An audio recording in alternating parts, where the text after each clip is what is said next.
Seigneur, tu les conduis vers la lumière, toi la route des égarés. Lumière des hommes, nous marchons vers toi.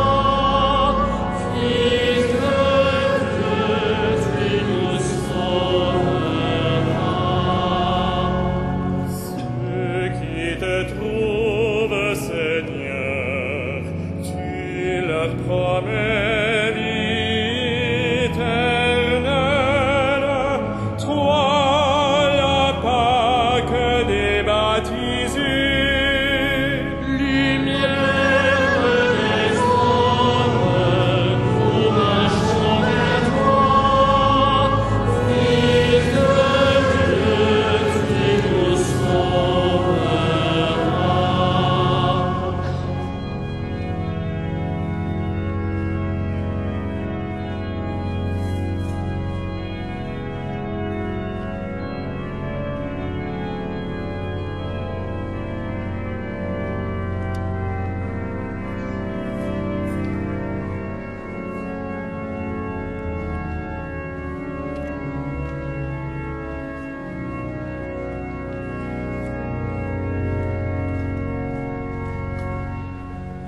Ceux qui te suivent, Seigneur, tu les nourris de ta parole.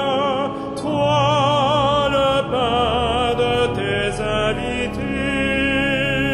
Lumière des hommes, nous marchons vers toi. Fils de Dieu, tu nous sauveras. Ceux qui te cherchent, Seigneur, tu les conduis vers la lumière. Toi, la route des égarés. Lumière des hommes, nous marchons vers toi. Fils de Dieu, tu nous sauveras. Ceux qui te trouvent, Seigneur, tu leur promets vie éternelle. Toi, la Pâque des baptisés. Lumière des hommes, nous marchons vers toi. Fils de Dieu, tu nous sauveras.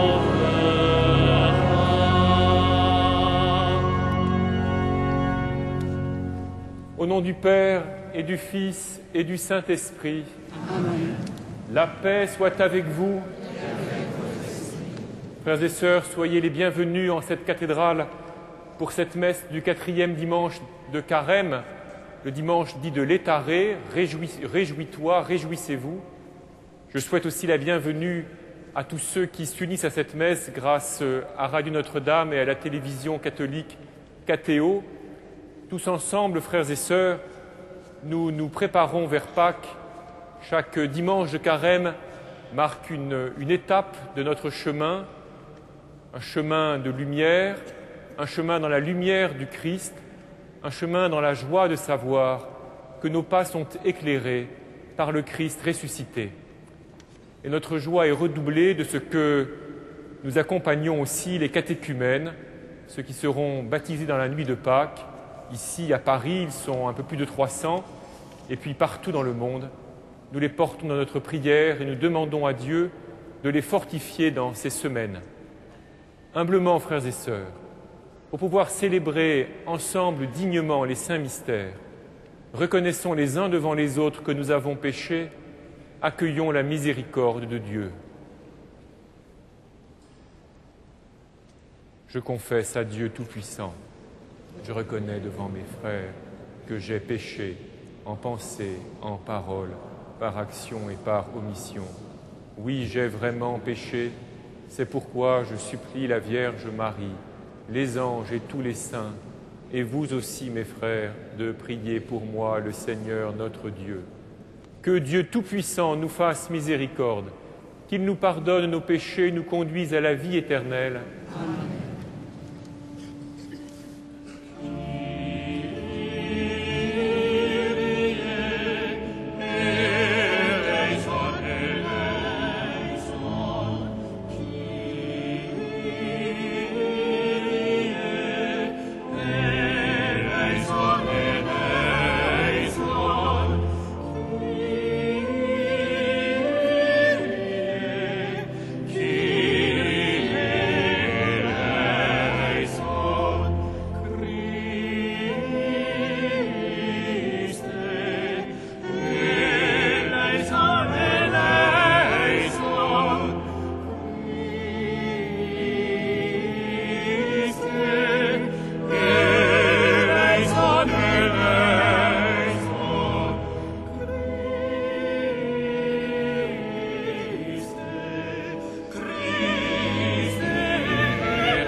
Prions le Seigneur.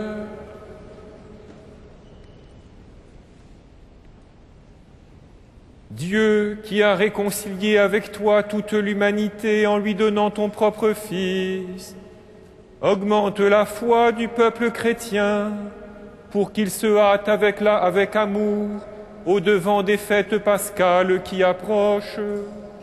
Par Jésus-Christ, ton Fils, notre Seigneur et notre Dieu, qui règne avec toi et le Saint-Esprit, maintenant et pour les siècles des siècles.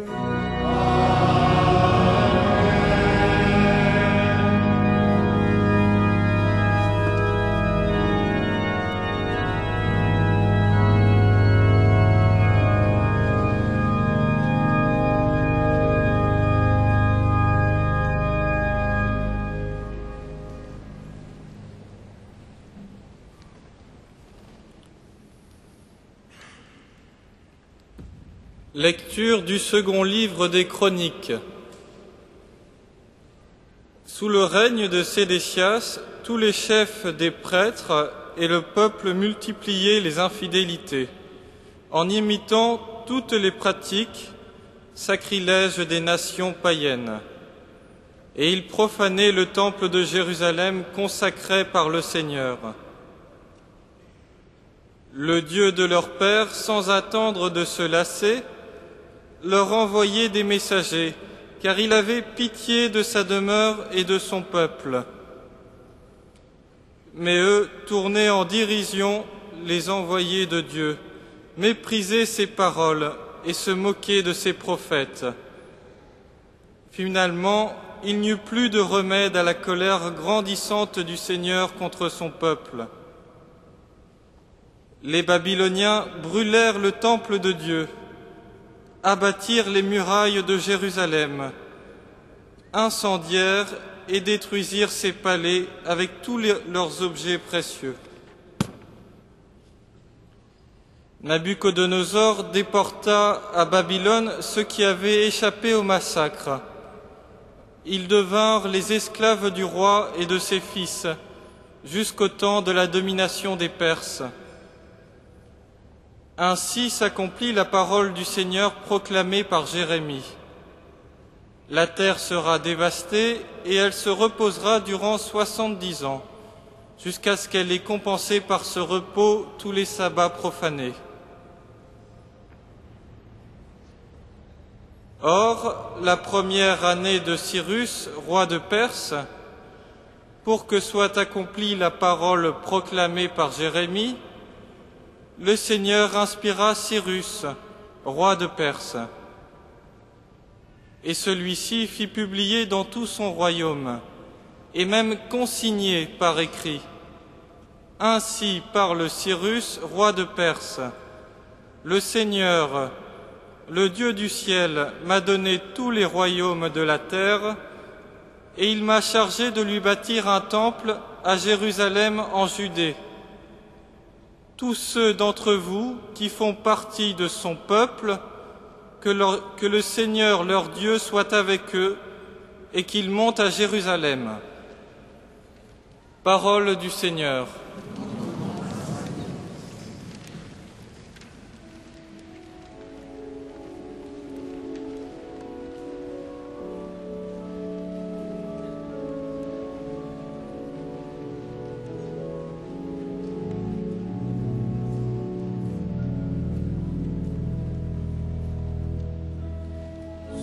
Souviens-toi, Seigneur, de ton amour et viens nous sauver.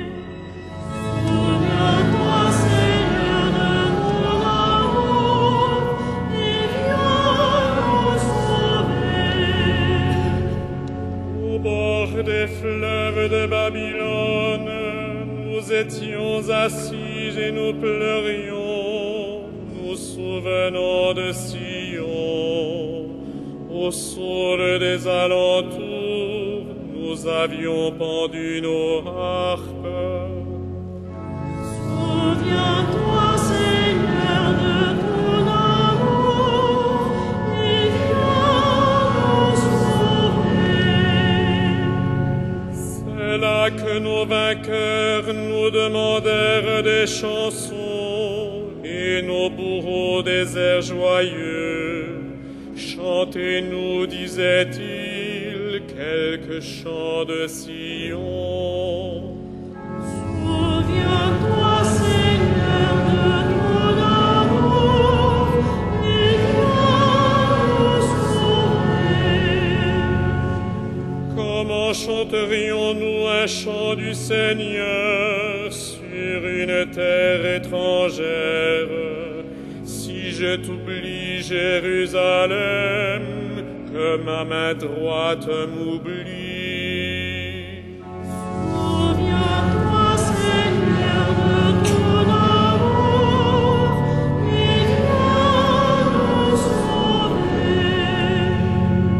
Je veux que ma langue s'attache à mon palais, si je perds ton souvenir, si je n'élève Jérusalem au sommet de ma joie. Souviens-toi, Seigneur, de ton amour et viens nous sauver.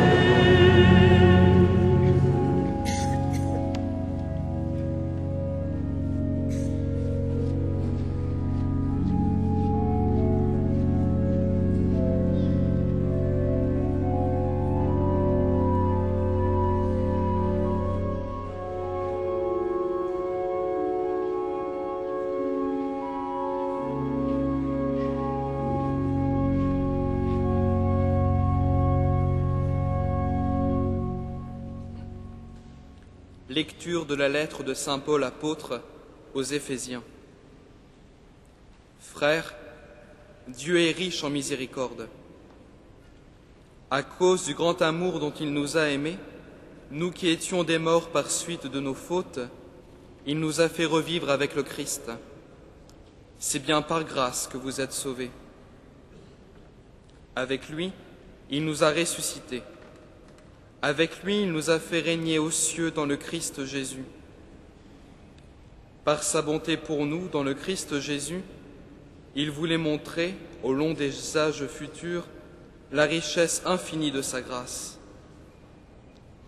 C'est bien par la grâce que vous êtes sauvés, à cause de votre foi. Cela ne vient pas de vous, c'est le don de Dieu. Cela ne vient pas de vos actes, il n'y a pas à en tirer orgueil. C'est Dieu qui nous a fait. Il nous a créés en Jésus-Christ pour que nos actes soient vraiment bons, conformes à la voie que Dieu a tracée pour nous et que nous devons suivre. Parole du Seigneur.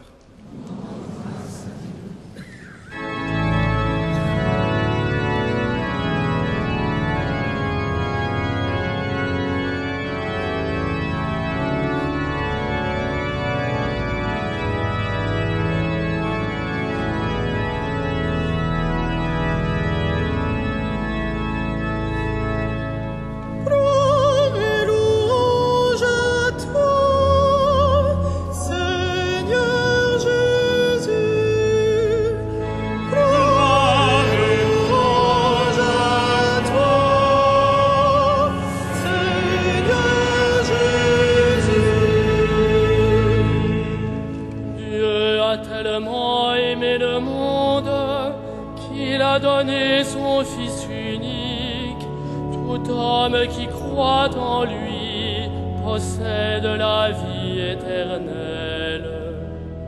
Gloire et louange à toi, Seigneur Jésus.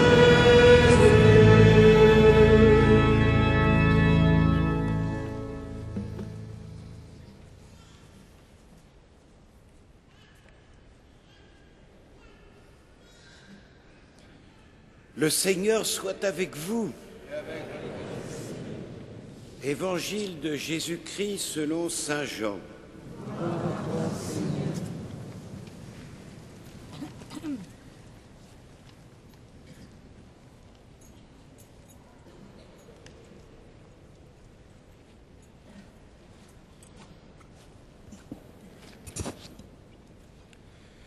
De même que le serpent de bronze fut élevé par Moïse dans le désert, ainsi faut-il que le Fils de l'homme soit élevé, afin que tout homme qui croit obtienne par lui la vie éternelle.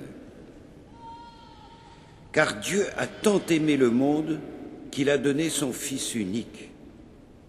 Ainsi, tout homme qui croit en lui ne périra pas, mais il obtiendra la vie éternelle.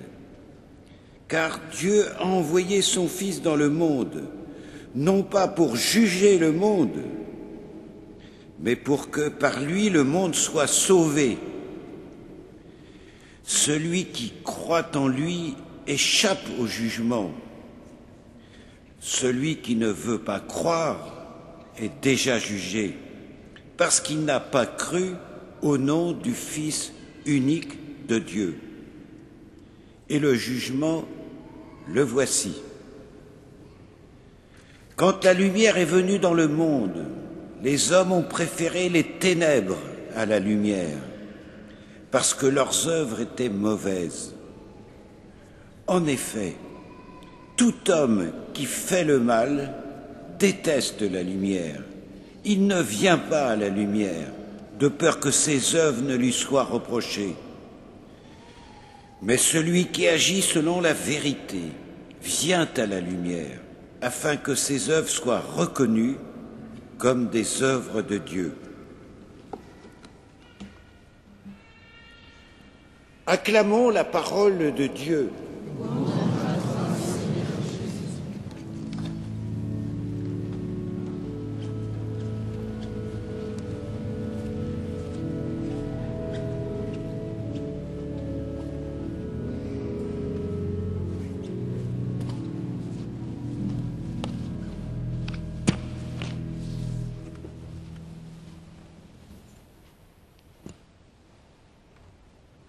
À Jérusalem, sur la croix, Jésus a été un peu élevé de terre et il nous a montré ainsi à jamais jusqu'où allait l'amour de Dieu pour tous les hommes. Il nous a montré aussi par là combien était dur notre refus, combien notre résistance à l'amour de Dieu pouvait être meurtrière. Descendu dans la profondeur des enfers, Jésus est exalté par sa résurrection et son ascension jusqu'au plus intime de la gloire de Dieu. Et par là, il montre aux yeux de la foi, à jamais, que le dernier mot de l'histoire humaine, c'est le pardon et l'amour de Dieu qui sont assez puissants pour faire aboutir cette histoire dans la vie et la charité éternelle. Jésus, le Fils, n'est pas venu dans notre chair pour nous condamner, il est venu pour que, enfin, depuis notre chair, depuis notre humanité, monte vers Dieu un acte de foi, un acte de confiance, un acte d'amour total, et monte aussi devant Dieu un acte d'amour total pour tous les hommes, ce que nous ne pouvions pas produire. Dieu lui-même est venu le vivre dans notre chair. Dieu a envoyé son Fils dans le monde, non pas pour juger le monde, mais pour que par lui, le monde soit sauvé.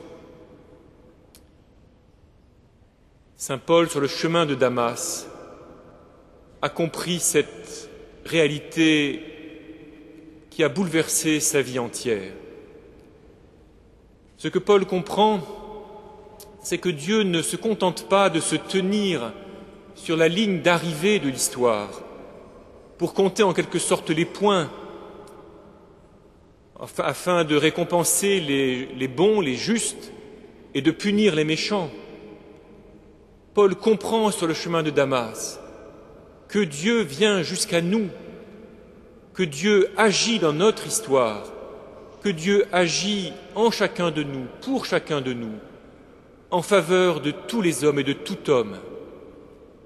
Et il comprend encore que Dieu n'agit pas pour faire d'Israël un peuple prospère et en sécurité par rapport à ses adversaires, mais que Dieu agit pour tirer les hommes des ténèbres et les conduire vers la lumière, pour nous arracher à la mort et nous faire entrer dans la vie, pour nous tirer de l'esclavage du péché qui nous enferme dans la mort et qui fait de nous des porteurs de mort les uns pour les autres, et pour nous ouvrir les portes de la sainteté par laquelle nous devenons des porteurs de vie, d'espérance, de joie pour ceux qui nous croisent. Vous avez entendu dans le livre des Chroniques comment l'auteur réfléchit sur l'histoire d'Israël et s'émerveille justement de la façon dont Dieu, tout en manifestant à son peuple son péché, le libère de manière inattendue par le roi Cyrus. Mais c'est ainsi que Dieu fait.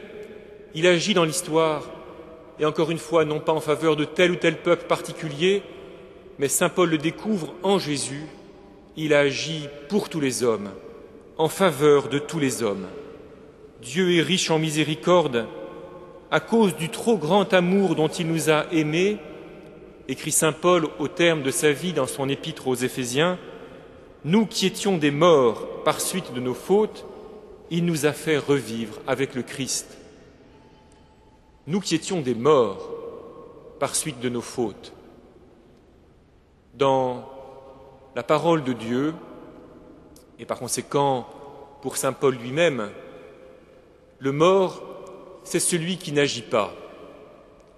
Or, frères et sœurs, nous tous, nous agissons, et nous savons bien que tous les hommes, chrétiens ou pas, agissent sans cesse. Tous les jours, nous entreprenons, tous les jours, nous déployons notre énergie, notre créativité, notre courage, notre persévérance dans notre vie professionnelle. Nous en déployons encore une bonne part dans notre vie familiale et dans notre vie sociale. C'est le lot et c'est la grandeur aussi de tout homme sous le soleil. Alors comment serions-nous des morts? Comment est-il possible de dire que nous n'agissons pas? Eh bien, frères et sœurs, pourquoi dépensons-nous toute notre énergie?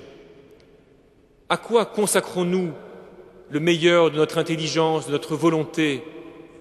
Dans quoi engageons-nous notre créativité et notre capacité d'action, vers nos entreprises, au service des entreprises auxquelles nous appartenons, en faveur de notre famille, de nos amis, de ceux qui nous sont confiés. Nous essayons aussi, plus globalement, de nous construire en quelque sorte une place au soleil, ou bien de la défendre une fois que nous l'avons acquise. Mais tout cela, frères et sœurs, qui n'est pas forcément mauvais, tout cela, frères et sœurs, nous savons bien que c'est fait pour disparaître. Tout cela n'est que temporaire, fugitif. Tout cela sera détruit comme Jérusalem le fut au moment de l'exil, ou en tout cas nous-mêmes, nous y serons un jour arrachés par la mort. Alors qu'est-ce qui fait que nous agissons vraiment? Qu'est-ce qui fait que nos actes ne sont pas seulement une agitation vouée finalement à ne déboucher sur rien de très durable? Eh bien, frères et sœurs, c'est moins l'œuvre de nos mains, ce que nous construisons directement, encore qu'il faille bien que nous fassions des projets, que nous ayons des entreprises, que nous ayons des tâches à accomplir, que nous donnions des objectifs.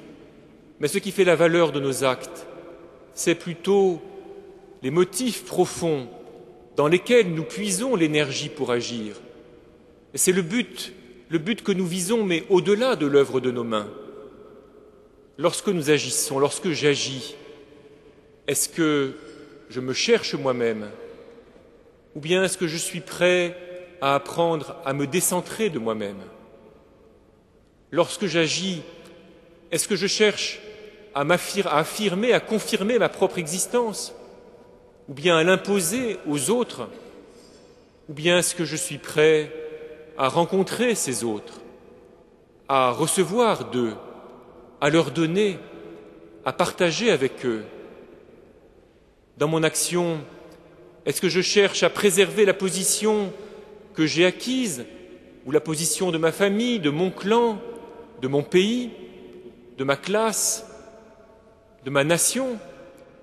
Ou bien est-ce que, à travers tout ce que je fais, de manière plus ou moins directe ou plus ou moins mystérieuse, est-ce que je vise finalement la communion entre tous les hommes, ce grand mystère de rassemblement de tous les hommes vers lequel Dieu nous conduit?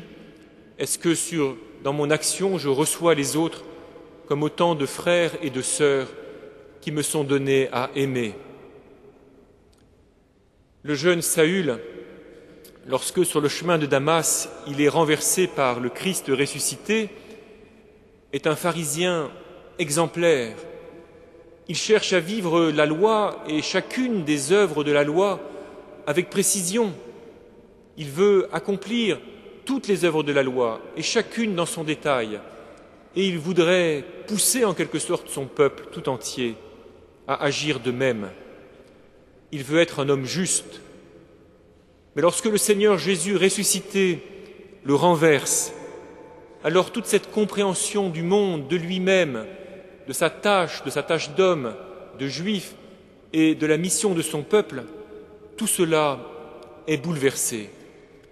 Sur le chemin de Damas, Paul comprend que ce qui compte aux yeux de Dieu, ce n'est pas tant que nous accomplissions toutes sortes d'œuvres bonnes, que nous empilerions les unes sur les autres, mais c'est d'abord que nous acceptions d'avoir besoin du pardon de Dieu, parce que nos œuvres sont toujours mêlées, parce que les motivations profondes de nos actions sont toujours un peu troubles,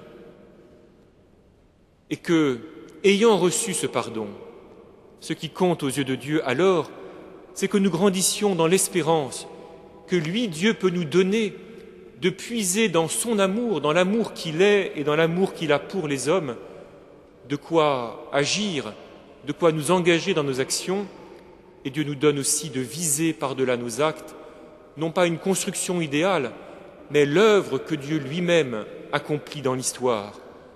Et l'œuvre que Dieu accomplit dans l'histoire, ce n'est pas de faire de nous des gens prospères et en sécurité. L'œuvre que Dieu accomplit dans l'histoire, c'est de nous préparer à vivre tous rassemblés toute l'humanité rassemblée dans l'unité d'un seul amour. Voilà, frères et sœurs, ce que c'est que rapprocher nos œuvres de l'acte du Christ sur la croix.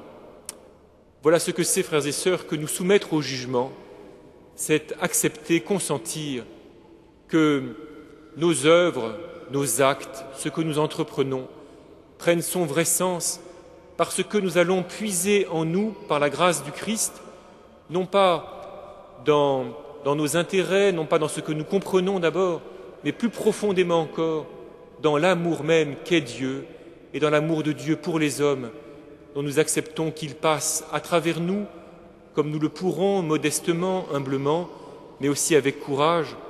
Et ce que nous visons, au-delà de tout ce que nous pouvons construire, c'est ce que Dieu veut faire avec tous les hommes, non pas seulement en notre faveur, ni en faveur de tous les hommes.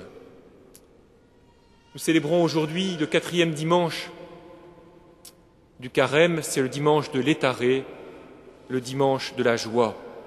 Et nous pouvons être dans la joie, frères et sœurs, parce que dans la lumière du Christ crucifié et ressuscité, nous pouvons justement contempler que nous n'agissons pas en vain, que tout ce déploiement d'énergie qui fait la trame de nos journées et notre fatigue du soir, tout cela n'est pas une vaine agitation, tout cela participe à l'œuvre de Dieu, parce que nous sommes rendus capables de puiser les motifs profonds de notre action dans la charité même de Dieu et de viser la Jérusalem céleste, l'œuvre totale de rassemblement que Dieu veut opérer, la cité que Dieu veut construire.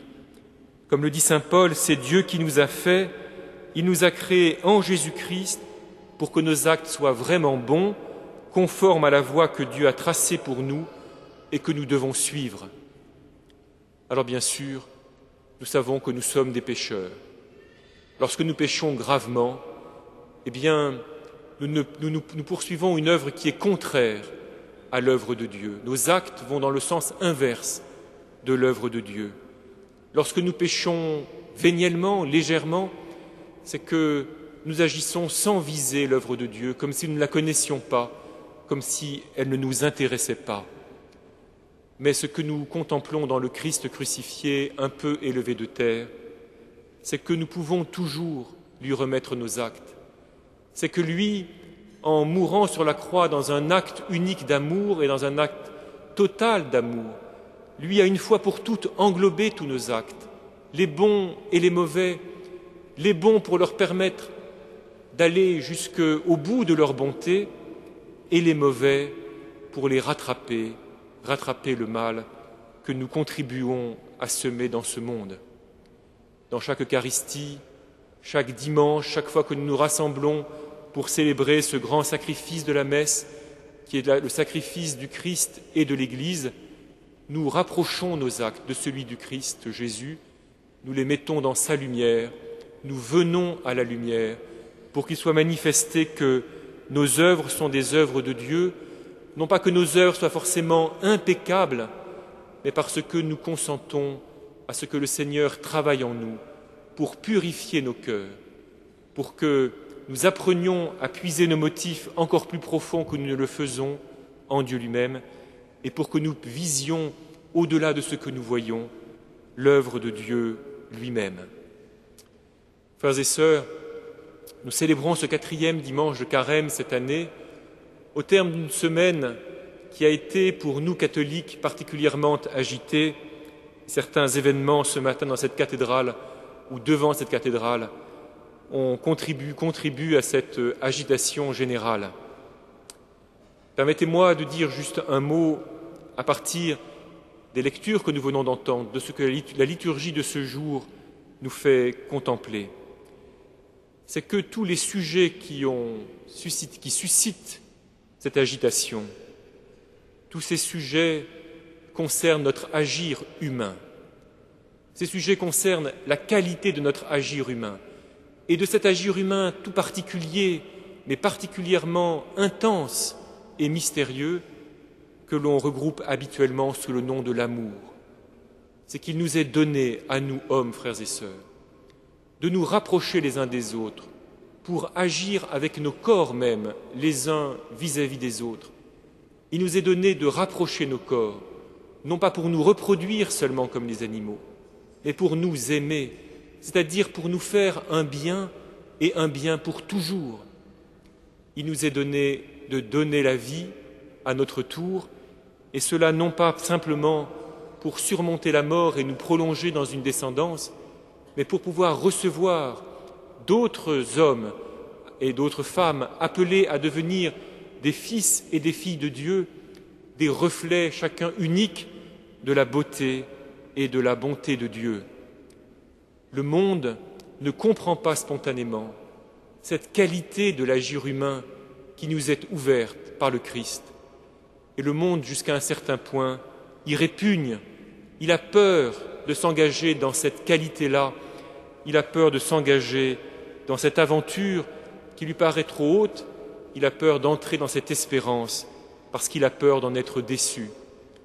Mais nous, frères et sœurs, pauvres pécheurs que nous sommes, nous savons bien que la lumière du Christ révèle combien nos cœurs sont fragiles, combien nos cœurs sont mêlés, combien les motivations de nos actes peuvent être entachées de ténèbres. Mais nous savons aussi que la lumière du Christ est une lumière douce, une lumière qui nous fortifie, une lumière qui nous guérit, une lumière qui met au jour le filet d'amour auquel nous tâchons de nous raccrocher tout de même, une lumière qui nous donne l'espérance qu'à travers nos actes, les plus humbles et les plus grands, nous pouvons apprendre à aimer en acte et en vérité. Nous pouvons apprendre à nous aimer les uns les autres comme Dieu nous aime et à être les uns pour les autres des sources d'espérance et de joie. Amen.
Credo in unum Deum,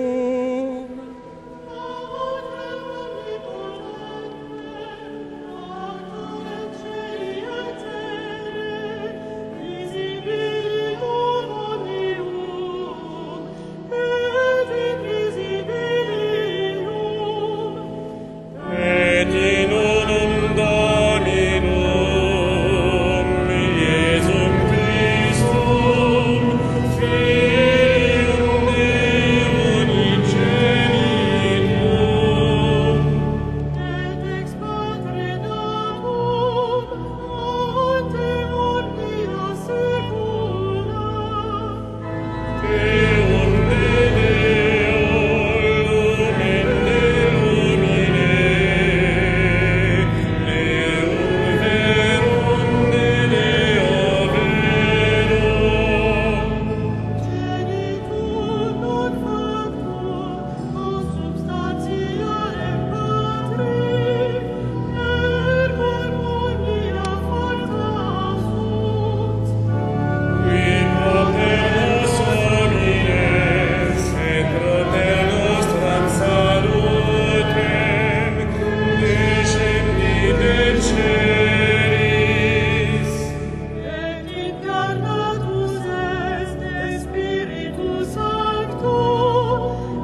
Prions ensemble au moment d'offrir le sacrifice de toute l'Église.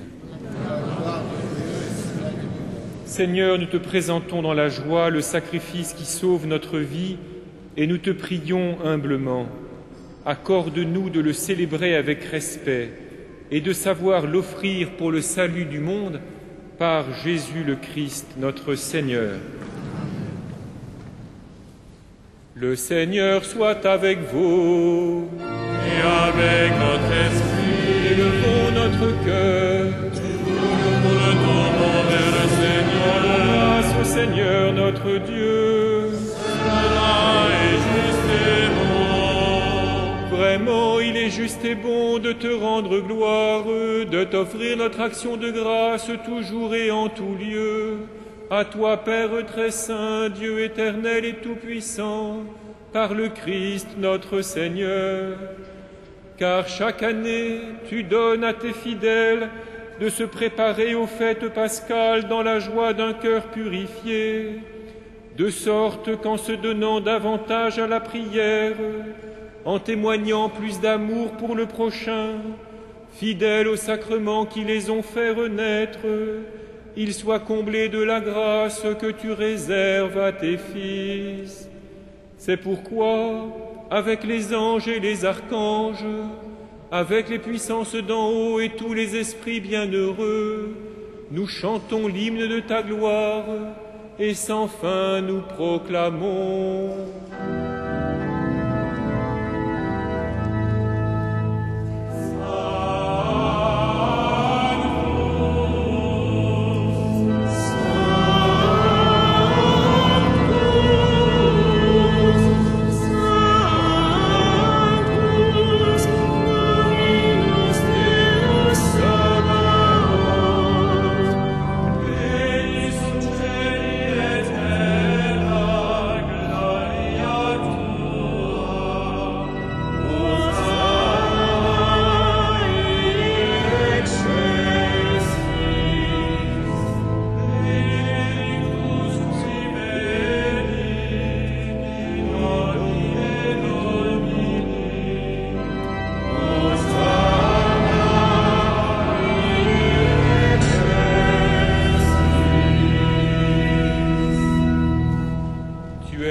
Saint Dieu de l'univers, et toute la création proclame ta louange, car c'est toi qui donnes la vie, c'est toi qui sanctifies toutes choses par ton Fils Jésus-Christ notre Seigneur, avec la puissance de l'Esprit Saint, et tu ne cesses de rassembler ton peuple, afin qu'il te présente partout dans le monde une offrande pure. C'est pourquoi nous voici rassemblés devant toi, et dans la communion de toute l'Église, en ce premier jour de la semaine, nous célébrons le jour où le Christ est ressuscité d'entre les morts. Par lui que tu as élevé à ta droite, Dieu Tout-Puissant, nous te supplions de consacrer toi-même les offrandes que nous apportons. Sanctifie-les par ton Esprit, pour qu'elles deviennent le corps et le sang de ton Fils, Jésus-Christ notre Seigneur, qui nous a dit de célébrer ce mystère. La nuit même où il fut livré, il prit le pain.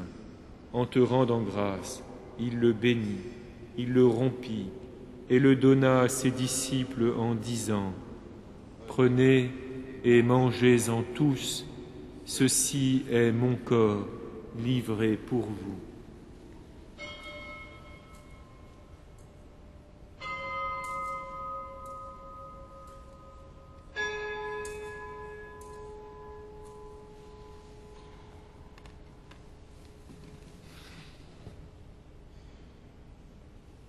De même, à la fin du repas, il prit la coupe. En te rendant grâce, il la bénit et la donna à ses disciples en disant : « Prenez et buvez-en tous, car ceci est la coupe de mon sang, le sang de l'alliance nouvelle et éternelle, qui sera versé pour vous et pour la multitude en rémission des péchés. Vous ferez cela en mémoire de moi. »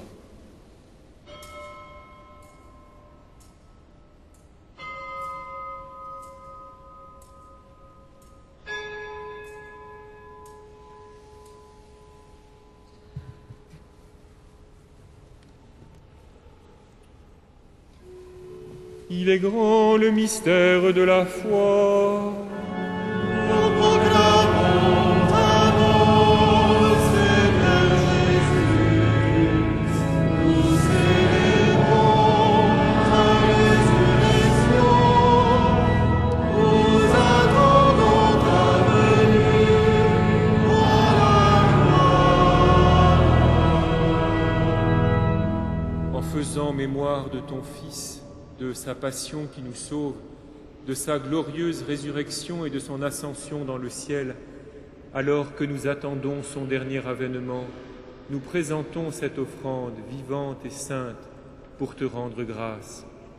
Regarde, Seigneur, le sacrifice de ton Église et daigne y reconnaître celui de ton Fils qui nous a rétablis dans ton alliance.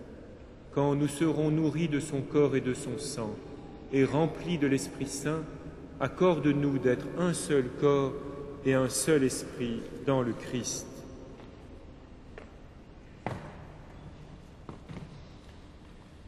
Que l'Esprit Saint fasse de nous une éternelle offrande à ta gloire, pour que nous obtenions un jour les biens du monde à venir.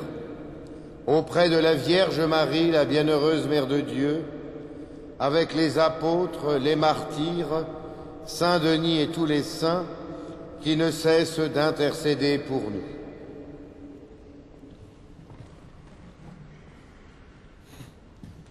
Et maintenant, nous te supplions, Seigneur, par le sacrifice qui nous réconcilie avec toi, étends au monde entier le salut et la paix.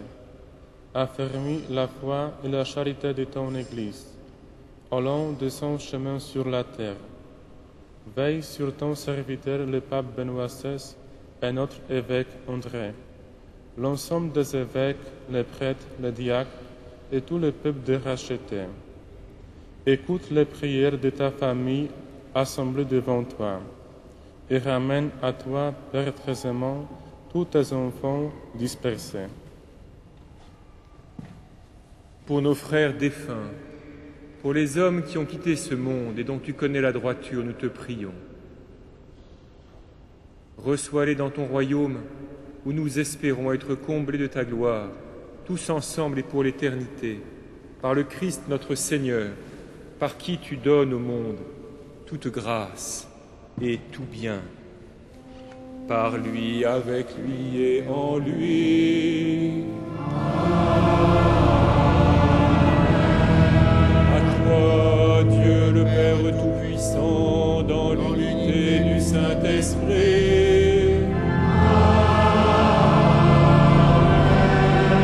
Tout honneur et toute gloire pour les siècles des siècles.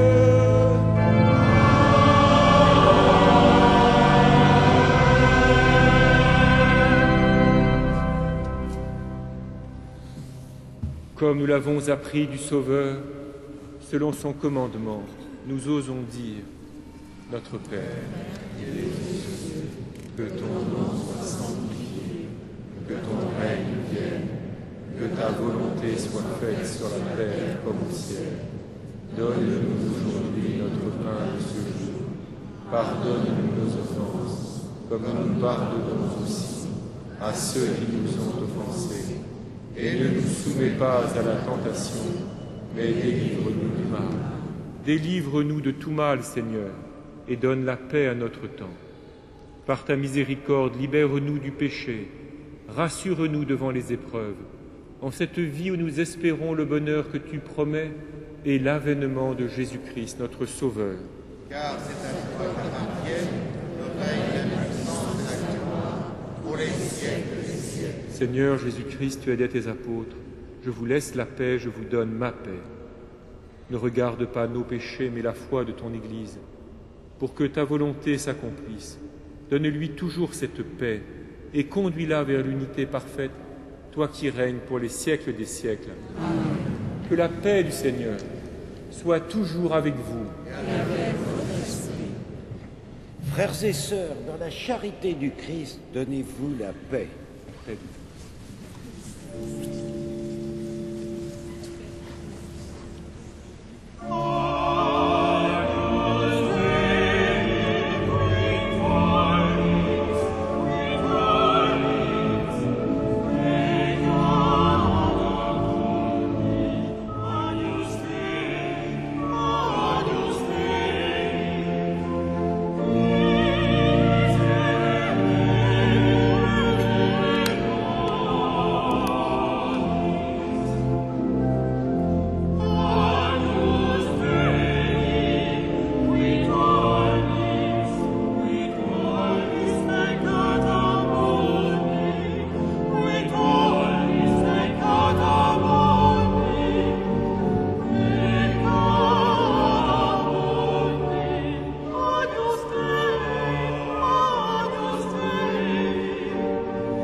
Heureux les invités au repas du Seigneur. Voici l'agneau de Dieu qui enlève le péché du monde. Seigneur,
Frères et sœurs, quelques informations pour les temps qui viennent. Tout d'abord, bien sûr, mercredi 25 mars, ce sera la solennité de l'Annonciation du Seigneur. Les messes auront lieu aux heures habituelles, mais à midi et 18h15, ces deux messes seront solennisées. Et vous y êtes bien sûr cordialement invités. Jeudi 26 mars, à 18h15, la messe, et à 19h, l'adoration du Saint-Sacrement, comme chaque jeudi, avec une méditation de texte paulinien, donnée par le Père d'Aiguenon. Je note au passage que le 25 et le 26 mars, tous les offices, en raison de l'installation d'un concert, et toutes les messes auront lieu dans le chœur de la cathédrale, le chœur des chanoines, et non pas dans la nef. Le vendredi 27 mars à 15h, comme chaque vendredi de carême, vénération de la Sainte Couronne d'épines. D'autre part, n'oubliez pas que pendant ce carême, comme on vous l'a déjà dit, les prêtres sont à votre disposition en semaine et le samedi et le dimanche, le matin et l'après-midi, et en plusieurs langues, pour recevoir le sacrement de la pénitence et de la réconciliation. 2 rendez-vous à faire savoir aux étudiants. Celui de Chartres, pèlerinage de Chartres, le week-end des Rameaux, organisé, souhaité, voulu, présidé par les évêques d'Île-de-France. Donc vous avez de quoi vous inscrire ou donner les renseignements pour s'inscrire pour ce pèlerinage. Et d'autre part, le pèlerinage national des étudiants en Terre Sainte, fin juillet. C'est un pèlerinage qui concerne 2500 étudiants, avec les évêques de France, grand moment aussi pour découvrir cette terre si magnifique. Eh bien, là aussi, vous pouvez avoir les renseignements pour vous inscrire. Les 25 et 26 mars, précisément, il y aura donc ce concert à Notre-Dame de Paris avec l'ensemble orchestral de Paris. Vous pouvez donc prendre des places pour Elias de Mendelssohn en s'inscrivant à l'accueil. Enfin, vous appréciez toute l'année pour la messe et les offices, bien sûr, la maîtrise Notre-Dame de Paris. Eh bien, le recrutement pour l'année scolaire 2009-2010 est ouvert et vous avez tous les renseignements pour la pré-maîtrise, le chœur d'enfants, le jeune ensemble et le chœur d'adultes. Pour terminer, vous avez ce double papier jaune qui est le texte exact, tel qu'il nous a été donné, de la lettre de sa sainteté Benoît XVI aux évêques de l'Église catholique au sujet de la levée de l'excommunication des 4 évêques consacrés par Monseigneur Lefebvre. Il vaut mieux prendre ce papier, le donner autour de vous, plutôt que de faire des commentaires de commentaires.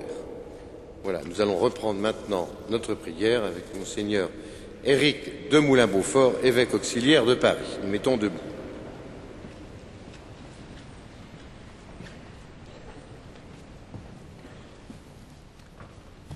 Prions. Dieu qui éclaire tout homme venant dans ce monde, illumine nos cœurs par la clarté de ta grâce, afin que toutes nos pensées soient dignes de toi et notre amour de plus en plus sincère par Jésus le Christ, notre Seigneur. Amen.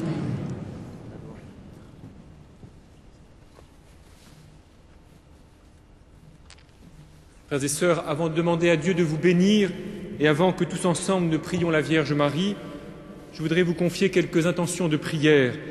D'abord, je crois qu'il serait bon que nous chantions cet Ave Regina Caelorum tout particulièrement aux intentions du pape et peut-être aussi à l'intention de tous ceux qui, dans la semaine qui vient de s'écouler, ont été troublés d'une façon ou d'une autre.